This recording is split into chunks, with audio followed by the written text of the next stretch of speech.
We're back. Welcome to Print Your Game, the podcast for what's new and awesome in 3D printing for tabletop and other awesome games. I'm your host, Jefferson J. Thacker, also known as Param, and I'm joined by. Christian Sowards, also known as Lost Spheres.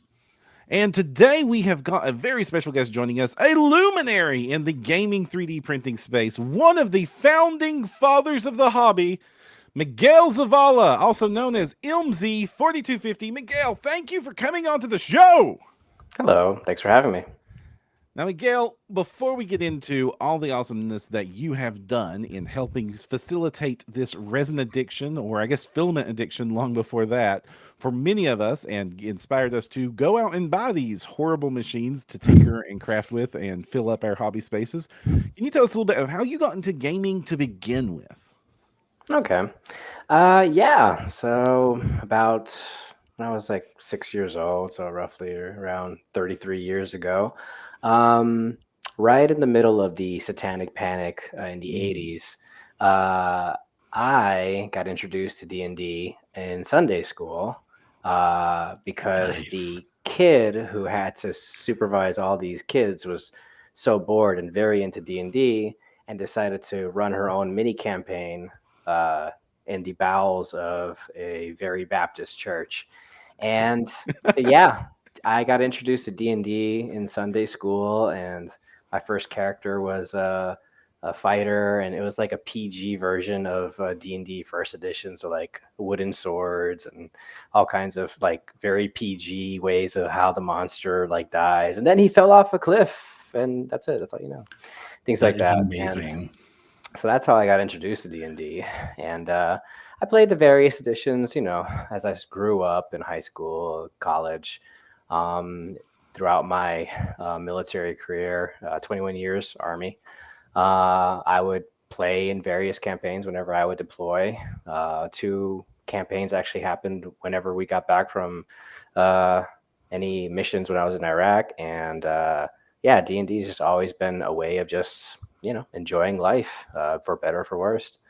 And fifth edition, absolutely love it. Play it with my wife very regularly in our various games. IDM, I'm a player currently in 3 different games right now, and yeah, that started there, and it's been going on ever since.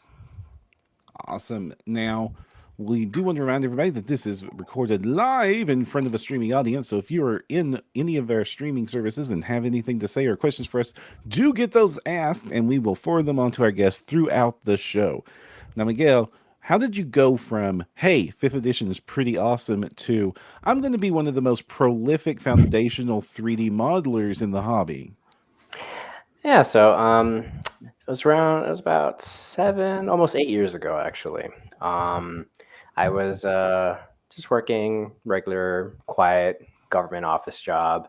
Uh, but my wife, well, my girlfriend and now my wife, noticed that, you know what? He needs a hobby because I'm trying to knit and read here, and this guy keeps bugging me. So she uh, remembered that I did get an art degree that focused on 3D modeling. And I got my art degree at William Patterson in Jersey. And I thought I was pretty good, but I kind of didn't pursue my art career because I was still very focused on my military and then government career. So my art skills kind of like just laxed after I finished my undergrad. Uh, so she was like, "Well, he has art in him, and I need to get him to stop bugging me. 3D printing, that's a thing now, and we play D&D. He could make minis." So she dragged me kicking and screaming to the DC library where I took a course in 3D printing, and it went from no, art is dead to me. I can't possibly, no, it's gone, to oh my god, this is brilliant. I'm glad I thought of this.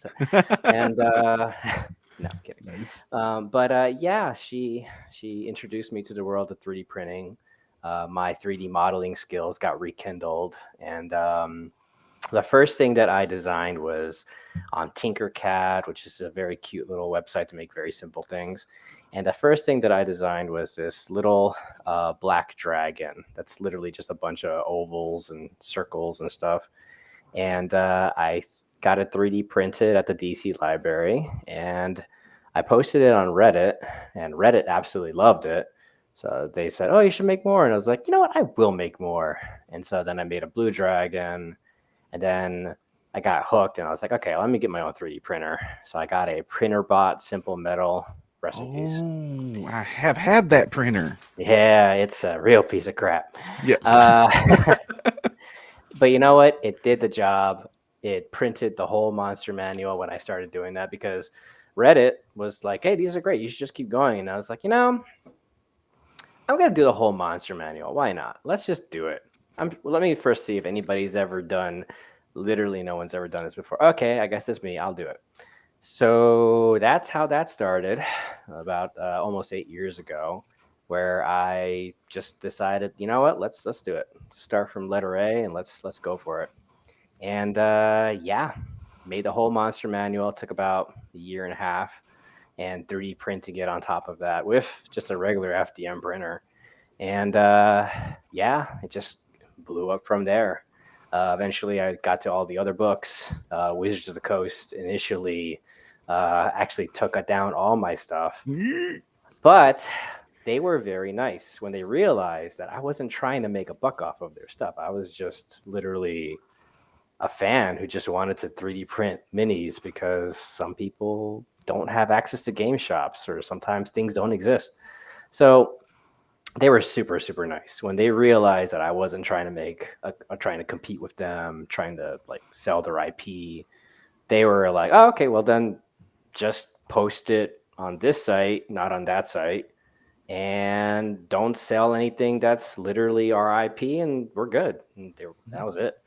8 years later, I'm still making the stuff, and as long as I post it on specific sites, it's been fine. So they're super nice. What else? And yeah, just been pretty much enjoying this lovely ride. Roughly 3 years ago, I found out about Patreon and started that. And given that I already had kind of a following going, it just kind of blew up from there. And then about 2 years ago, I made enough on it that I could actually make it my job. So I had a very cushy, very stable government job. It was very nice. And, I had great management, great team. It was a good mission. Everything was fine. But I just decided, you know what? I don't think I want to do this for the rest of my life. So I became a full-time artist. I gave them 3 weeks notice. Actually, the reason why I gave them 3 weeks notice was because I wanted my last day to be Halloween, so I could dress it as a Godzilla for my last day. So walking around in a government office in a big inflatable Godzilla costume, like Mad respect for that. That's amazing. best way to end a career, or start a new one. And yeah, it's been nice. I have a decent amount of patrons now, and I can work and make what I need to make, work on my own like schedule, which, by the way, because of my military background, there's no, "Oh, I'm going to wake up at noon and then I'm just going to make some." No, I still wake up at 6 in the morning. I still work out for an hour and a half, 2 hours, and then work for 8 hours, submit everything. I still think that there is some kernel I have to answer to somewhere, but but no, it's instead patrons. And yeah, here I am. I think that probably pretty much sums up everything, right? So Okay. there you go. So let's go back a little bit to, you were first getting started. You said that you had an art degree in 3D modeling. How long has it been from getting that art degree to that class that you took that got you reintroduced to 3D printing? Let's see. Graduated in 2007, and then I was introduced to 3D. So it was it was a 5-year gap, 5 years of not doing art. And then it got rekindled when I took that little 3D printing class. So yeah.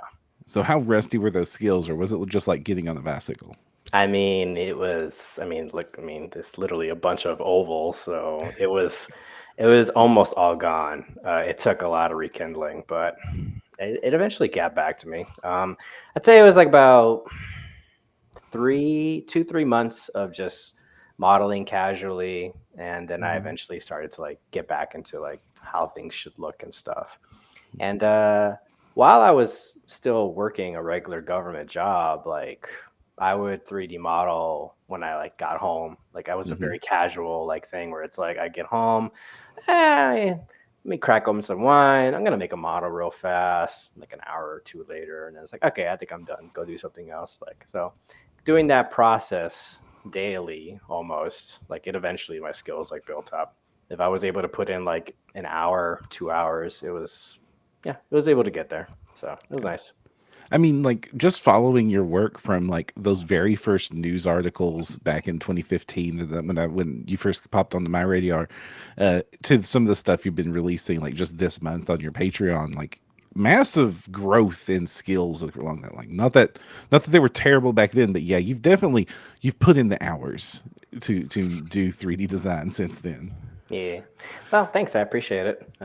It's given that we're going to talk about most recent prints. Like, here's one of my latest. It's a Ooh, Kraken that I designed recently and then unleashed on my players last week. They did win. They did win. They just Krakens are no joke, obviously. I love Notable- the sense of motion in it. The way yeah, it kind of notable curls difference that way. between the oval dragon and the nightmare monstrosity you just put up on screen. Yeah. Also, just so that we're clear, this is an FDM print, by the way. So I was able to pull this off by printing it in pieces. So each tentacle was its own print, and then I did the head and the body separately. But, What printer was it printed on?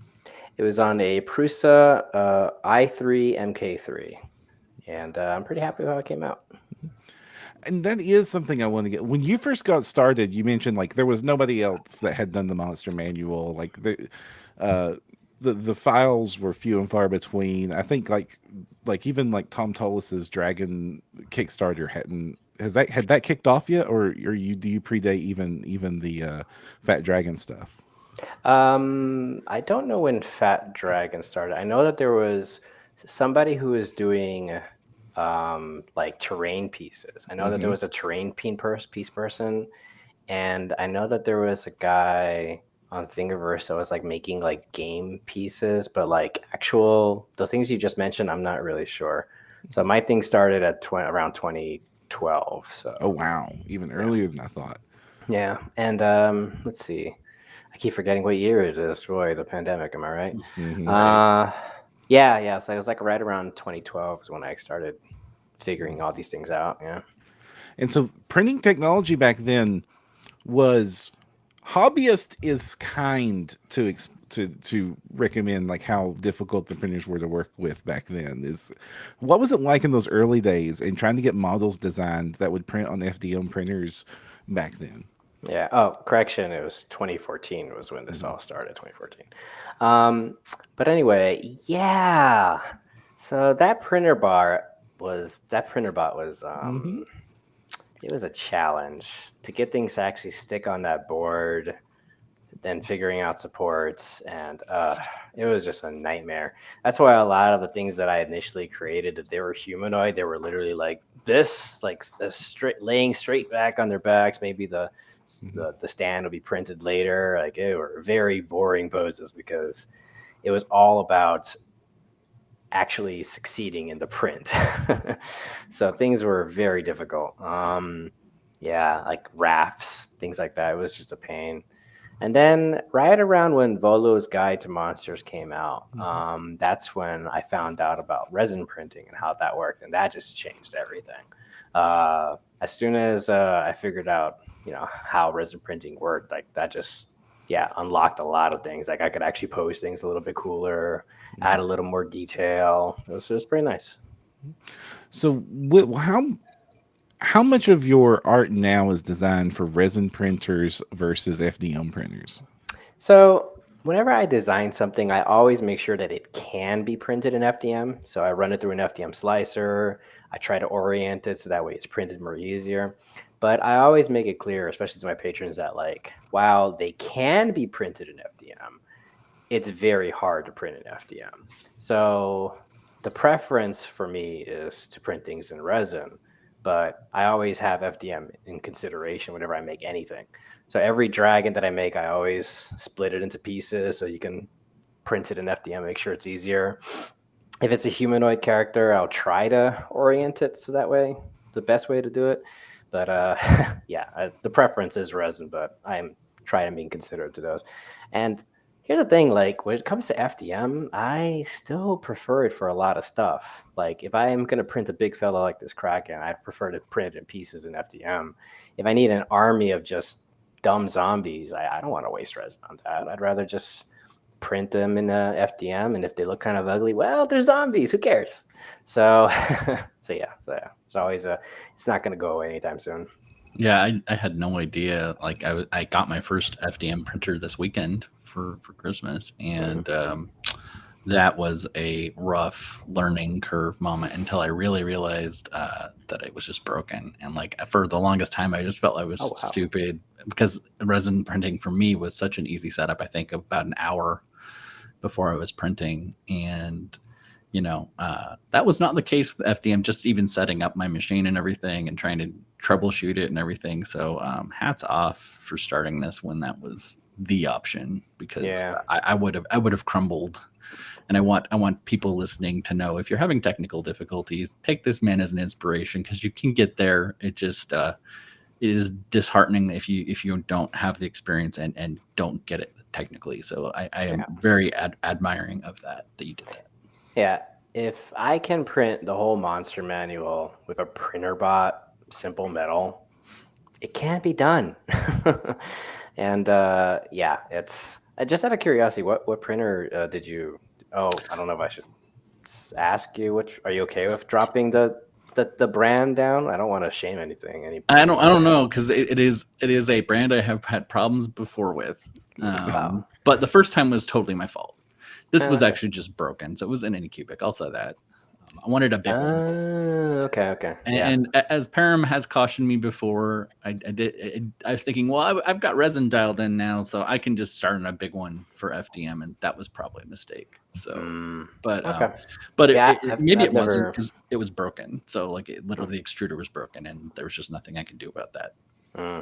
I've my experience with Anycubic has only been with their resin printer. That's actually one of the first successful resin printers I've had. So they definitely figured it out on that level. But I couldn't tell you about the my first Anycubic resin was actually really solid. I just didn't know anything about maintenance or protection and screen protectors. There, I said it once this episode. I'm always going to say use a screen protector, because I popped my FEP and got all my resin plate and fried it on there, and then didn't know how to clean that, and scraped the LCD and that's that. Ouch. Oh my Yeah. Good God. Yeah, Wow. That's awful. I'm sorry. You wore gloves, right? I do now. Okay. Jeez. Wow. I was 100% enthusiasm for that first month or two. And this is why I recommend that everybody's first printer be a small one, and so that when you make the mistake, it's a $30 mistake, not a $200 mistake. Yeah, and I'd also recommend, watch other people use it, join a community, seek a mentor, etc. Yeah. I have a Discord for my Patreon, and there's a section just for printing help, and there's people out there who they know more stuff than I do when it comes to printers, and it's just, if you can find a community, and just Q&A, just figure out how things work and just ask around. Because the thing I really have liked about this little community of ours is, with the exception of maybe a handful of jerks, for the most part, it's a very friendly, very helpful community. If something's wrong, something went wrong, someone's been there and they're going to try to help you to the best of their ability. So it's always been nice. I've always found that to be a very positive thing about this. Yeah. And when I'm helping people, especially this year, I'm getting so many messages from people getting their first printers this holiday season for sure, and their analytics seem to reflect that has happened a lot this Christmas. I try to remind people, all the stuff I'm telling you, I learned because I screwed it up. So don't feel bad. Don't feel bad about it at all. Now, I'm curious, when you were getting started, what are some fun episodes or mistakes or incidents that has happened? Or were you the printing maestro from day one, tuning that printer bot to dance at a whim? No, God, no. I think like the first handful of prints, I didn't know supports existed. So I would 3D model my own supports, Whoa. thinking that that's how it should be. It was really, really weird. And then I found out really stupidly, oh, wait, there's a button that says supports. Oh, oh, wow. So that was a couple of weeks of just like, man, how did that library make those things? Somebody make, like, that was sad. So that was one of the first things I remember that I found out the hard way about that. What's another thing? Yeah, and then of course it kind of started all over again when I started getting into resin printing, where I knew supports existed, but I didn't know how it worked exactly.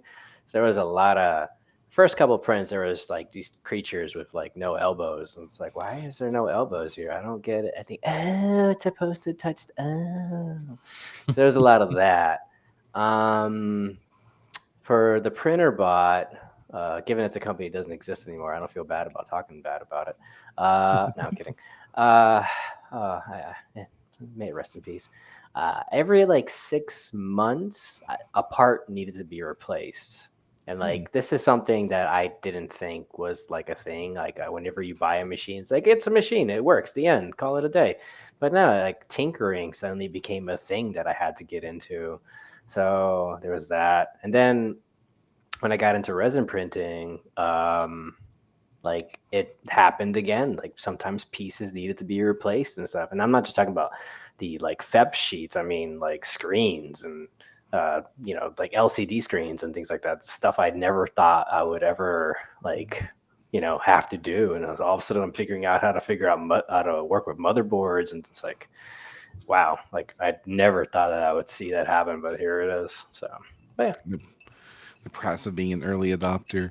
You mentioned that the Anycubic was your first successful resin. Was it your first resin printer, or did you go before that? No, before that, it was what was the name of that? It was a Noble. I think XYZ Printing, a Noble. That was the first resin printer that I had, and it was fine. I mean, it had some neat features. I was able to pretty much print all of Volo's guide with it, so it was a good machine. But it wasn't like it wasn't really as refined as a lot of the machines are today. So like Anycubic, when theirs came out, I gave it a shot and I was like, well, this is nice. And the Noble still worked, so I just donated it to the library where everything started. I think the DC library has a couple of my old printers right now at this point. So I just donated the old ones and then got upgraded. And now the resin printer I use is the Prusa SL1. And by the way, I don't work for Prusa. I swear I don't work for Prusa, but they make good machines. What can I say? That's the one. Is that the one that has the like tilting down print area? Mm-hmm. Oh Yeah, man, that thing is great. Yeah, it's pretty wild. Like just seeing how like it adjusts and stuff, like to make sure that the most resin is used. Like it's pretty fun little machine. But yeah, it's now right now I'm in like 3D printing Cadillac mode with these two guys. Like they're pretty nice. But even then, sometimes things do break down. I had to change some parts and stuff, but since I've had a variety of machines leading up to this point, it's been pretty nice. And I gotta say, another thing about Prusa that's been great is just the fact that when you want to install a piece or whatever, there's this whole checklist how to do it thing on their website. So that's been nice. Okay, that's it. I swear I don't work for them. What's the hardest monster you ever designed? The hardest monster that I ever designed. Crap. Okay, so I've made about 3,200 creatures at this point. Wow. So it's a big library. The hardest that I've ever made. Or one of the hardest if you can't get specific. I think I would have to say it's not just one singular. It's a type, but it would have to be when I updated my dragons last year, because when I updated my dragons, I decided, you know what?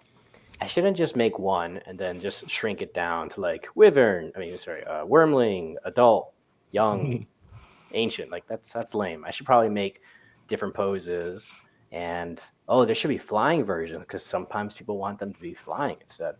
So for every dragon, I had to make a wormling that was rigged, and then I had to make an adult that was rigged. And for those of you who don't know what rigging means, it means to make a skeleton inside a base model that you can pose and stuff. So I had to make a bunch of variant dragons to get this right. And each dragon had a wormling that looked very cute, very much in like a puppy pose or like a kitten pose. Every young dragon had to be some kind of like more like a feral, like a primal kind of pose. Like it's like stalking. It's like not quite, there yet to being like this regal thing. And then for the adults, I would do this regal pose, like a more like, I am a dragon, why are you here kind of situation. And then the ancient would be just this glorious, like absolutely like peak apex level like creature. And imagine doing that now for every metallic and every color dragon, and then Tiamat and then Bahamut. So the dragons were my absolute favorite project that I ever got to revisit, and they were also the most hardest because there was so much involved. Like It's a lot of work. it was a lot of work. It was like 2 months of just hashing these things out on top of trying to get Patreon requests done and all the other stuff that I would do. So the dragons, definitely the dragons. Yep. I mean, that sounds like a massive amount of work. And also, you've done, like you said, thousands of monsters and 3D designs, and you chose the business model, give it away. How did that decision come about? Yeah. Oh, I see my wife in the chat. She said the house golem. The house golem was definitely fun, but it wasn't the hardest. I think the dragons were the hardest. I love you, babe. Don't yell at me. No, I'm kidding. Uh, she's like right there. Anyway, let's see. So the question was what again? Sorry. So you've done all this massive amount of work, and you decided it's all free. Everybody can download these models. Like, Oh where yeah, did that yeah. decision come from? So it's kind of a two-pronged thing. One was that when I started this, like I wanted people to have the same level of creative freedom that I had. So when I started making the monster manual and all that stuff, it didn't feel right to charge people for this kind of stuff because like I want people to just download it and do what I do and have the kind of freedom that I have. And then the second prong is that I think Wizards of the Coast would have sued the crap out of me if I tried selling anything. Now, here's the thing: Wizards doesn't own everything. Like they don't Right. own dragons, they don't Right. own vampires, goblins. Mhm. So if I wanted to sell some things, I could have, Right. but it just wasn't me. It just wasn't who I was. That's just not who I am. I don't sell. I want people to have the same kind of freedom that I have, and yeah, it's just not how I'm built. So yeah, so I'm good. Well, speaking of Wizards of the Coast stepping in, you mentioned there was a point in time when all your stuff was taken down, and Wizards of the Coast said, "Stop it." What was that like? Like the day you learned that your entire work just disappeared? I was initially shocked, but a little part of me wasn't really surprised either because I do remember the TSR days. I remember how they used to be. So I was like, "Man, is this really a surprise? Whatever. That's fine. It was a nice run." But I thought, you know what? Let me at least reach out. Let me at least talk to somebody and let them know like what my deal was. That I wasn't trying to sell their stuff or try to be a competitor. Like I wasn't trying to make like sorcerers of the beach or something. So I just thought, you know what, let me just give it a shot. So I reached out, and then eventually I got in contact with their legal team, and they when they realized like, oh, this guy's not trying to make a buck off of us. He's literally a fan who just wants people to do what he does. Uh, yeah, once they realized that, then they made the situation very clear. Like, okay, don't post our IP stuff on this website, Thingiverse, because Thingiverse is technically owned by another entity that could grab your stuff and say, "Oh, now it's mine." Like Oh, so. wow. Yeah. That's why whenever I see things on Thingiverse like beholders, mind flayers, I'm like, oh, you guys, nobody's reading the fine print. So while Thingiverse is great, don't post anything that's IP there. you could post it on this website. And then they said Shapeways is fine. So I've been posting everything that's IP related on Shapeways. Make sure it's always free. It's every single thing that I make on Shapeways that's clearly a Beholder Mind Flayer. It says right there, not for sale. And yeah, it's just been fine. It's been now almost 8 years, and there you go. I just always make sure that I follow the rules and I don't try to be dumb. And that's it. It's been fine. Yeah, it was so cool. I originally ran into your story. A lot of the people who were early adopters for 3D printing were STEM program kids, and so a bunch of 5e young high school kids got into 3D printing and were printing your free stuff, and it was so cool because I just thought back to then. Like I would skip my lunches to get money to buy minis or books, and these kids are using srgs and using your files and printing, and just for so affordable, getting these very cool, very, like you said, freedom to do these really cool games. And I was just blown away by how cool you were kind of creating this movement, right? And it just was awesome. Yeah. So thank And you. yeah, in the end, like it comes down to me. I just want people to have the level of creative freedom that I have. It's like I need 10 goblins like by tomorrow, and there's no game shops nearby. Amazon can't go that fast. Like, it's like, okay, well, here you go, print them. Are they going to be like the most high quality thing? Well, if you got a day, I don't think I'm going to paint them that great. But they're there, and that's it. And it's been great. Whenever I need something for my games, like it's just nice to be able to print them, have them ready to go, and the players are going to like it. And where we usually play, the lighting isn't that great anyway, so they can't see the crappy paint job. So, no, I try to do a decent paint job. As much as you knock your Black Dragon, I thought it was a pretty good little paint job for its day. Well, okay, so full honesty though, I did repaint it not too long ago actually. So there is a little bit of dry brushing in there. It's he did get a touch up, but it's still the original, so it's nice. And the community's sort of grown up around you and your efforts, and then the greater community as a whole, that the gaming community. What has it been like? What is your point of view of how that community has evolved from those early days till today? Well, I mean, I don't know how involved I consider myself to be. Like, I follow a lot of the groups on the Facebook pages and stuff, and I post when I can and stuff. But well, I definitely feel like, okay, so there are when I started, it was pretty much just me and just me posting, and then eventually like lots of people started making what I make, and now there's like hundreds of artists and studios that are out there all kind of doing the same, trying to do the same thing. And I found that while it's nice that there's more people that give people a lot more options and stuff, uh I kind of feel like there's too many people trying to do the same thing. It's like I feel like it's gonna hit a what do you call it, like Saturation. yeah, like it's getting a little oversaturated, and I think that there's going to be a correction probably at some point. Like I think that there's just some of these, like hundreds of entities that are trying to do the same thing. I think it's just going to like do a correction, and some of them are just going to quit because like it just seems a little unsustainable the way it currently is, with the amount of people trying to do the same thing. And then the ones that got started early, they're not going to go away anytime soon. Like, I'm not going to go away. And yeah, I don't know like how it's going to evolve. If the audience is going to just keep growing and get bigger, and then it just evens out, or the audience is going to grow slowly like it's been growing, and the people who are trying to make the content are going to realize this isn't working. Let me go back to video games.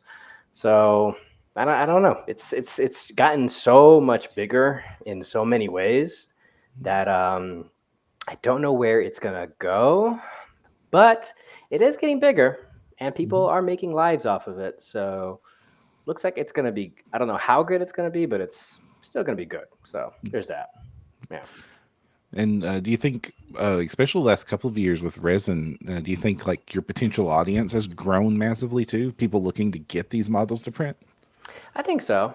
I'm not like a numbers person. I don't really Mm, know fair enough. the actual like statistics of how it's growing, but I mean, I have more patrons this year than last year, so I guess that's something.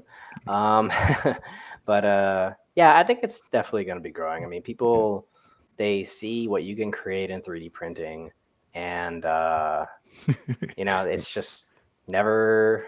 I just feel like the unlimited potential of human imagination is going to lead to more people wanting to create new stuff, whether Mhm. in 3D, as in 3D printing, or in the other options like augmented reality, VR.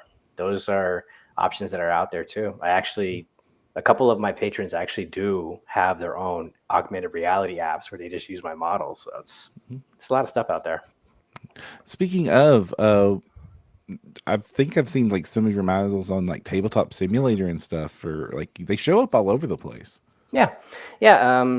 I don't remember specifically the Mhm. companies that do it, but a couple of my patrons they have like they're part of those communities, and they use the commercial friendly files that I've made, and they use them in those apps all the time. So I've seen my stuff like a lot, Mhm. and then I've seen a couple of things, some of like the IP stuff on like some of the free apps. That seems like kind of a gray area, but I don't know if I guess I don't know if they've reached out to Wizards or Wizards reached out to them and they said it's okay. I'm not really sure about that stuff, but yeah, my stuff is definitely out there, not just for 3D printing. So yeah, it's out there. Was I know that one of your pterodactyls did almost kill me in a game recently, and I was playing on a virtual tabletop. Nice. I remember that thing. That was fun. Mhm. Not killing you. I don't remember that part. Right, right. The I was big pretty sure model. it didn't personally come sculpted with my death wish on its base or anything. Yeah. No, that was definitely not me. Well, let's go back. Like, what technology aspects are you like really interested in these days, or excited about? Like color 3D printing, new printer developments. Like, is there anything on the horizon that you just can't wait to get your hands on? I am Let's see. When it comes to the printing technology, I mean, I'm kind of content with where it is right now. I'm not sure what's coming up next. I don't really follow the techie stuff. If it just shows up, being spoken about in one of the forums, I'm like, ooh, I want to try that. So I don't know where the technology is going printing wise. But when it comes to how my models are used, I am very excited to take part more in Mhm, when VR and when augmented reality mhm, stuff is being used. Like all my files can be converted to OBJs very easily. So I'm pretty excited to see where that's going to go. I can't talk specifically about some of the things that I've seen. I'm mhm. not saying I've signed anything, but I just feel it would be rude. Right. But there's a good chunk of my patrons that are working with like these really cool like uh, apps that are going to be using like a lot of visual like augmented or virtual stuff that's just coming down the line. So I'm very curious where that's going to go. I'm kind of just happy to be a part of it even a little. Very So cool. now that this is your day job, and has been for a couple of years now, what does a typical working day look like for you? Well, I wake up like around 1 p.m. and then I just like drink and then I make art and then I just like no, that's what I thought it would be like. I really did. No, no, I got 21 years of service under my belt, Hmm. and the army, for better or worse, has engraved in me a work ethic that will just never go away. I still wake up at 6 in the morning. I still go work out for a couple of hours, come back, have breakfast, and then get to work. 8 hours ish, and then when I'm done, I post everything on my Patreon, and that's it. Consider that to be a good day. My Patreon is very weird from the others because I think a lot of others like they only post like once a month or something, Hmm. and it's like a big dump of all this stuff. And now mine's just every day, like, oh, this is what I made today. This is what I made today. Here, I made this. I made this. And in the end, I make like 50, 60 models a month. but it's all spread out over a regular work period, and And that's you're how I just roll. one dude, right, doing the sculpting? Yeah, this is me. It's just Yeah. me. I Not an entire art studio just like cranking out. Nope, No. it's No. literally just me. I'm the one who, posts everything on all the socials. I model it all. I do basic rendering so people know what it looks like. That's another thing about me. It's like I don't really stress about the rendering stuff. There's some really amazing renders out there, and I wonder, has anybody actually printed that thing? Like Right. my focus is, do you see what it looks like? Yes? Good. That's kind of what it will look like when you print it. And then I will print my stuff to make sure that it works when I can. I do have a very loving and supporting wife who does help me with emotional support stuff. So she kind of counts as my team member, right? Kind of, sort of. But Do you have like a minimum guarantee for folks, or you just say what you get is what you get? I'm just yeah, curious. she just wrote, I help. I licked some stamps. Nice. Yeah, I'm I sure do she send helps out. more than that. I do send out stickers sometimes to some of my Oh, that's patrons. cool. But I'm sorry. What was your last question? Oh, just sometimes people say you'll get at least a minimum of 10 models or whatever. Do you have anything like that, or is it just? I mean, 50 is a ton. It's incredible value. I think. Well, I mean, I see what you mean. So yeah, every month I try to get at least from 30 to 50 models made.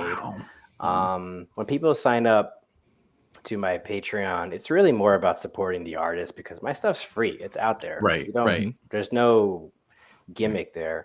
But they do get access to my personal Google Drive, so that's all 3,000 files in one place. So that's kind of nice, I guess. But yeah, no, if I can make at least 30-ish models in a month, I'll consider that to be like, okay, that's fine. That's acceptable.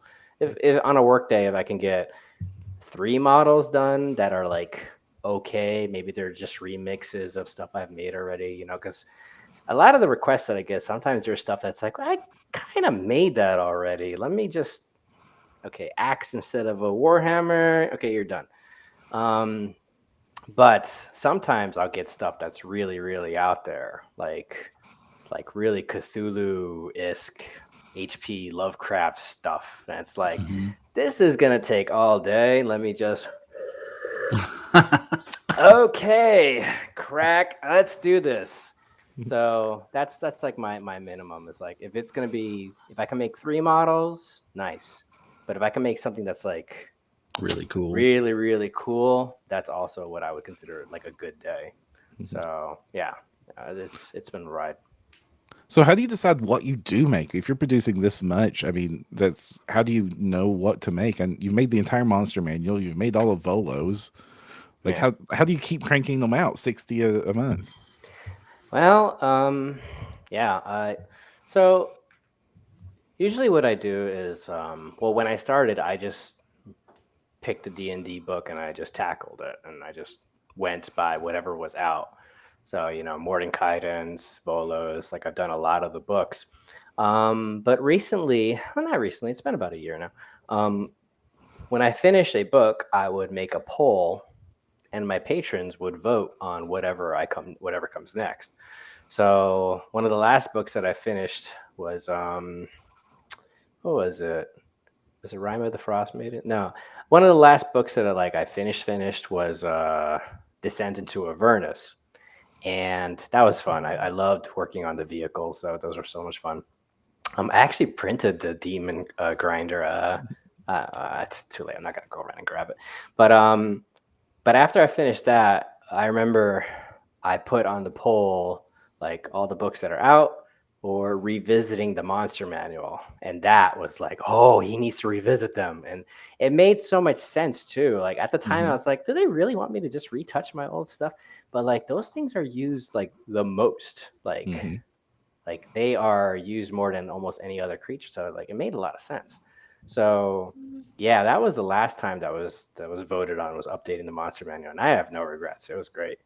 And yeah, so that's what has been taking up a good chunk of my time. But what's nice is that I'm actually almost done with Appendix A of the Monster Manual. I'm going to work on Appendix B next month, and then I can finally get back to whatever comes next, whatever they decide on. I don't know what they'll. Oh, hi! My wife's bringing the Demon Grinder.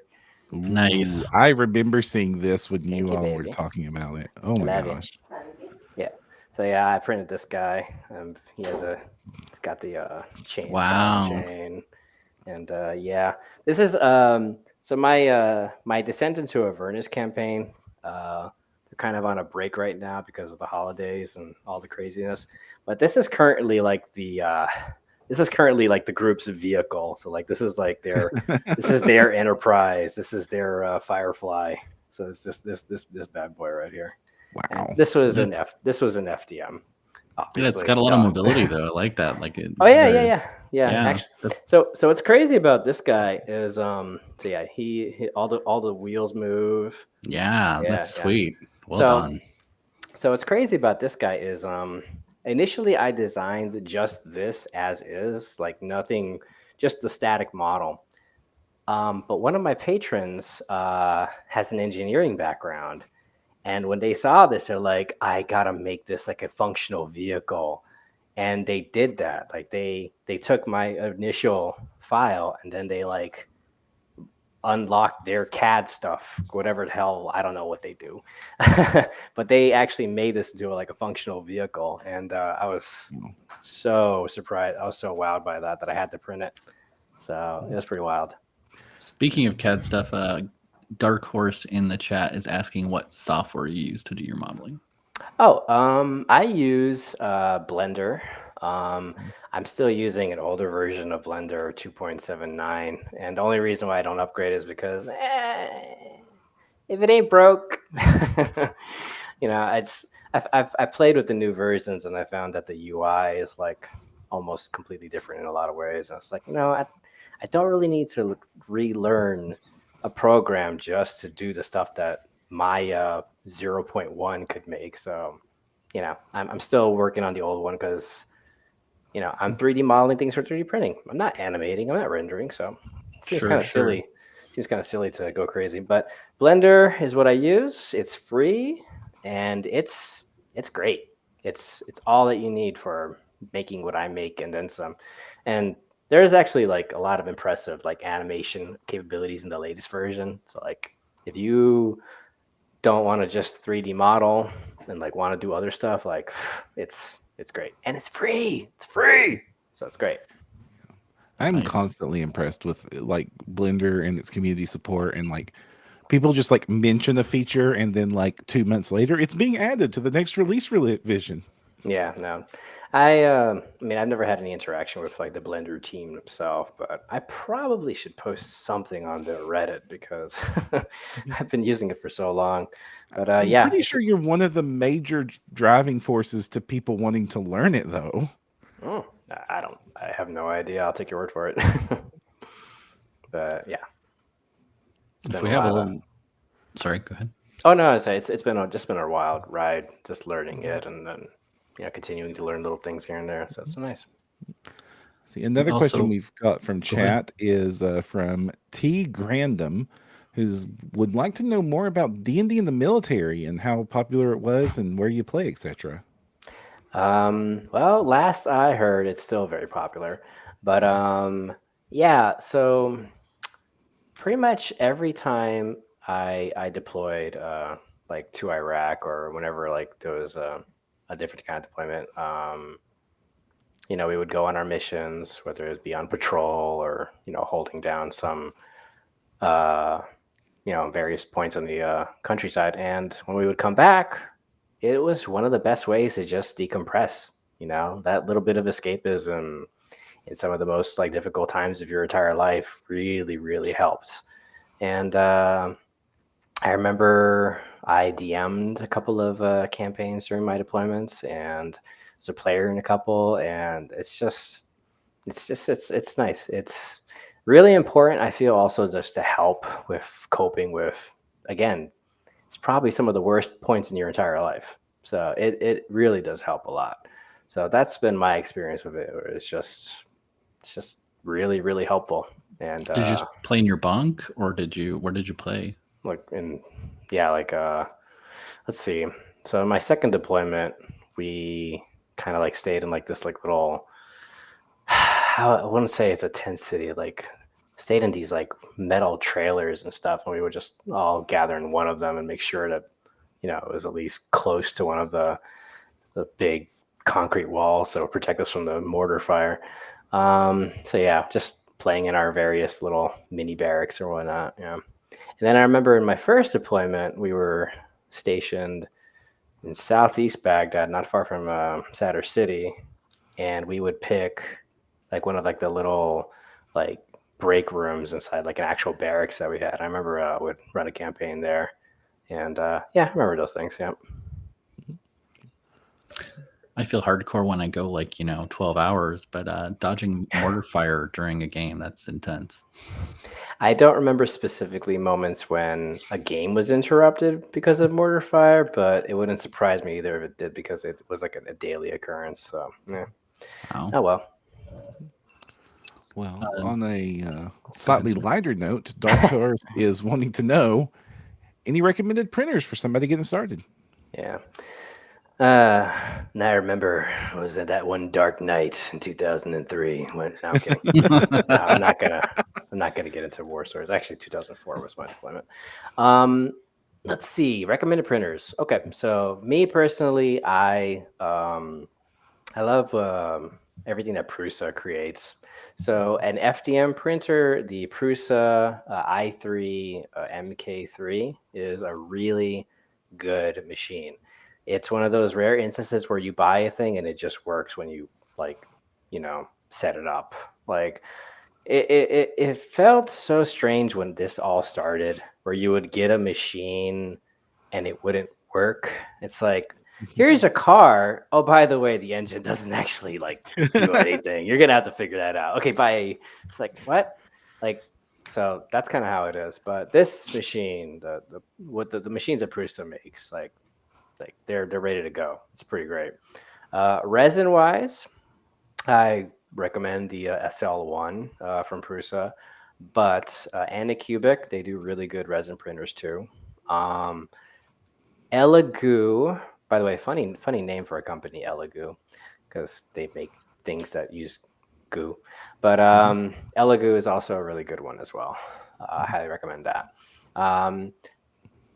If you really want to unlock the full potential of 3D printing right now, I recommend actually getting both kinds of machines, FDM for really big stuff, or when you want to print a lot of stuff that you don't care about like how high quality it is. I just need an army of gargoyles. I need it now.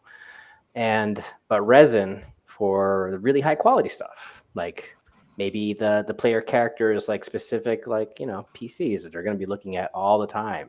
Things like that. So yeah, that's what I would also recommend, is that if you can squeeze it in your budget and can have both, that'd be nice. Mm-hmm.